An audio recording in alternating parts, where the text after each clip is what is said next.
हाथरस में जादू, टोना, अंधविश्वास और तंत्र के चलते एक 9 साल के बच्चे की हत्या हो गई।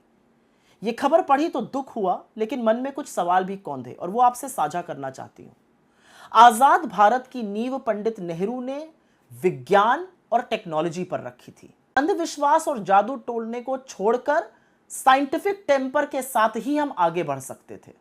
आज देश टेलीकॉम में, मेडिकल साइंस में, आईटी में हमारा डंका बज रहा है दुनिया में। असलियत यह है कि हमारे आईआईटीज, हमारे एम्स, हमारे आईआईएम से पढ़े हुए लोग बड़े बड़े संस्थानों के हेड बने।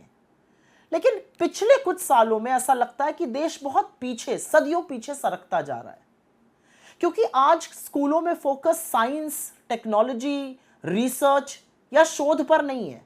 आज पूरा फोकस इतिहास बदलने या नफरत फैलाने में है।